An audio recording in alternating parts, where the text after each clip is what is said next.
মধ্যপ্রাচ্যের আকাশে আবারও ঘনিয়ে এসেছে অনিশ্চয়তার কালো মেঘ। এমন এক সময়ে যখন পুরো অঞ্চল কয়েক সপ্তাহ ধরে টানটান সামরিক উত্তেজনার মধ্যে রয়েছে, ঠিক তখনই সামনে এসেছে আরও বিস্ফোরক একটি দাবি।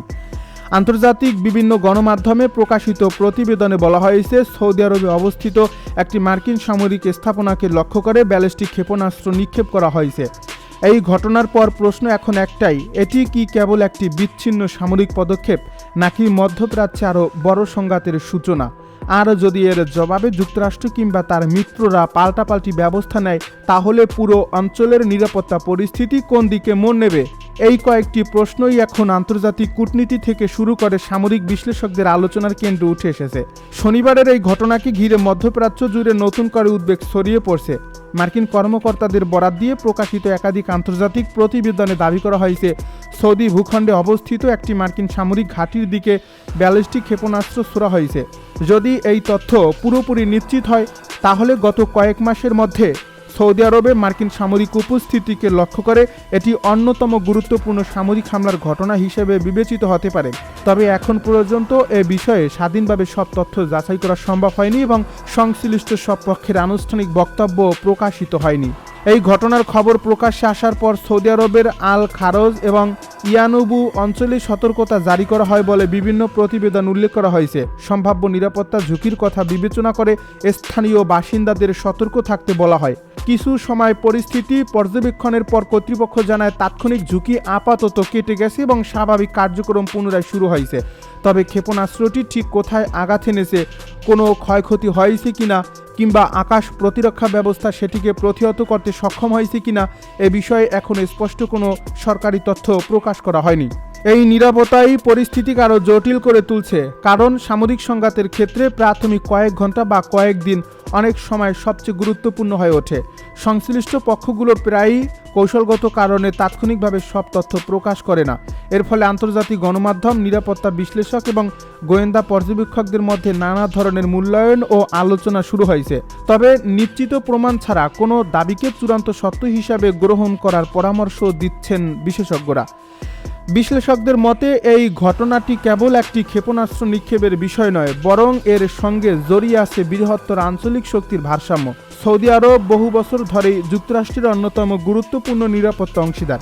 এই দেশটিতে মার্কিন সামরিক উপস্থিতি শুধু সৌদি আরবের নিরাপত্তার জন্য নয়, বরং পুরো উপসাগরীয় অঞ্চলে যুক্তরাষ্ট্রের কৌশলগত অবস্থানেরও গুরুত্বপূর্ণ অংশ।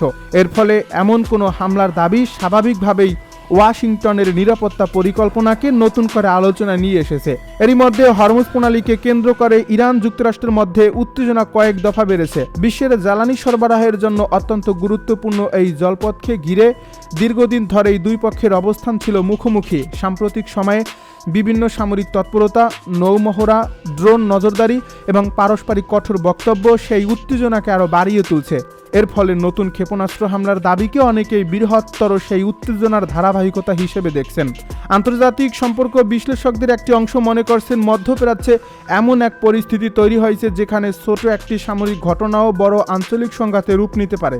বিশেষ করে যদি কোনো পক্ষ এই ঘটনাটিকে সরাসরি হামলা হিসেবে নিশ্চিত করে এবং পাল্টা সামরিক ব্যবস্থা গ্রহণের সিদ্ধান্ত নেয়, তাহলে পরিস্থিতি খুব দ্রুত নিয়ন্ত্রণের বাইরে চলে যেতে পারে। এ কারণেই কূটনৈতিক পর্যায়ে পরিস্থিতি নিবিড়ভাবে পর্যবেক্ষণ করা হচ্ছে। সাম্প্রতিক বছরগুলোতে মধ্যপ্রাচ্যে একাধিকবার এমন পরিস্থিতি তৈরি হয়েছে যেখানে সামরিক উত্তেজনা শেষ পর্যন্ত আন্তর্জাতিক কূটনীতির মাধ্যমে নিয়ন্ত্রণে আনা সম্ভব হয়েছে। তবে প্রতিবারই দেখা গেছে উত্তেজনা কমলেও মূল সমস্যাগুলো থেকে গেছে। এর ফলে কিছুদিন শান্ত থাকার পর আবারও নতুন করে সংঘাতের ঝুঁকি তৈরি হয়েছে। বর্তমান পরিস্থিতিও অনেকটা সেই চক্রের পুনরাবৃত্তি বলেই মনে করছেন পর্যবেক্ষকেরা। মার্কিন প্রতিরক্ষা দপ্তরের তথ্য অনুযায়ী ইরানের সঙ্গে সংশ্লিষ্ট সামরিক লক্ষ্যবস্তুতে ধারাবাহিক অভিযান চালানো হয়েছে। ওয়াশিংটনের দাবি, এসব পদক্ষেপের উদ্দেশ্য হচ্ছে ইরানের সামরিক সক্ষমতা দুর্বল করা এবং ভবিষ্যৎ হামলার ঝুঁকি কমিয়ে আনা। তবে তেহরানের বক্তব্য সম্পূর্ণ ভিন্ন।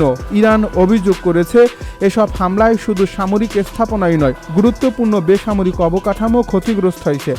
যদিও উভয় পক্ষের এসব দাবির সবগুলো স্বাধীনভাবে যাচাই করা সম্ভব হয়নি। পরিস্থিতি আরও উত্তপ্ত হয়ে ওঠে যখন ইরানের প্রভাবশালী সামরিক উপদেষ্টা মেজর জেনারেল মহসেন রেজাই কঠোর ভাষায় সতর্ক বার্তা দেন। তার বক্তব্য অনুযায়ী যদি নির্ধারিত সময়ের মধ্যে মার্কিন হামলা বন্ধ না হয়, তাহলে ইরান আর সীমিত প্রতিক্রিয়া আটকে থাকবে না।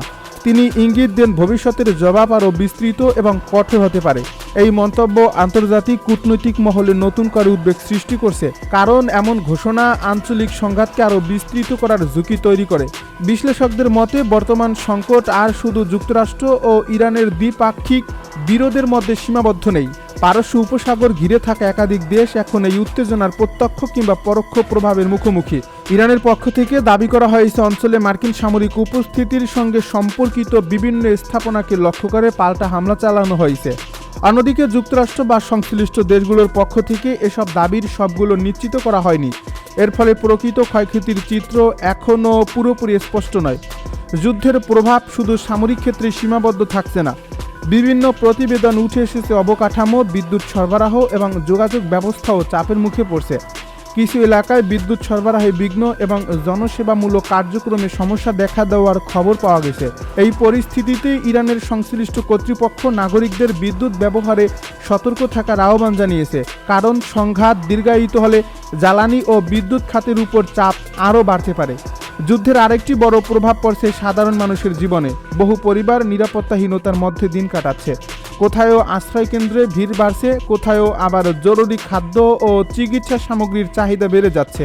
সংঘাত যত দীর্ঘ হচ্ছে, মানবিক সংকটও তত গভীর হচ্ছে। আন্তর্জাতিক মানবাধিকার সংস্থাগুলো বারবার বেসামরিক মানুষের নিরাপত্তা নিশ্চিত করার আহ্বান জানালেও বাস্তব পরিস্থিতি এখন উদ্বেগজনক। জাতিসংঘ সহ আন্তর্জাতিক সম্প্রদায় ক্রমেই উদ্বেগ প্রকাশ করছে। জাতিসংঘের মহাসচিব বেসামরিক স্থাপনা ও সাধারণ মানুষের উপর হামলা থেকে বিরত থাকার আহ্বান জানিয়েছেন। একই সঙ্গে দ্রুত সংলাপ এবং উত্তেজনা প্রশমনের উপর গুরুত্ব আরোপ করা হয়েছে।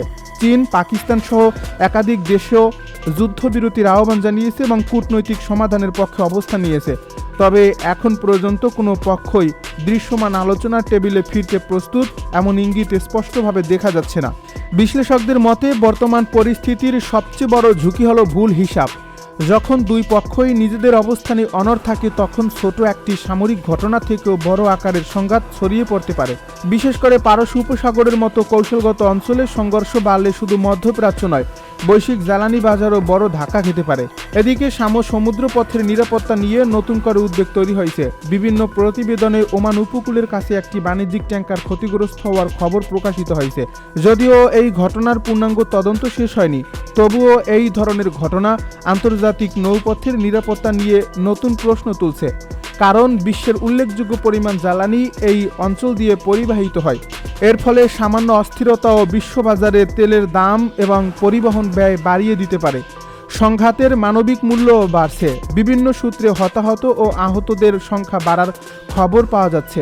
তবে এসব পরিসংখ্যান বিভিন্ন পক্ষের দেওয়া তথ্যের উপর নির্ভরশীল হওয়ায় স্বাধীনভাবে সব তথ্য যাচাই করা সম্ভব হয়নি। তবুও একটি স্পষ্ট বিষয়, প্রতিটি নতুন হামলার সঙ্গে সাধারণ মানুষের দুর্ভোগ আরও বেড়ে চলছে। জরুরি ভিত্তিতে বিকল্প ব্যবস্থা নেওয়ার চেষ্টা চলছে, তবে ক্ষতিগ্রস্ত অবকাঠামো দ্রুত পুনরুদ্ধার করা সম্ভব হবে কিনা তা নিয়ে এখনও অনিশ্চয়তা রয়েছে।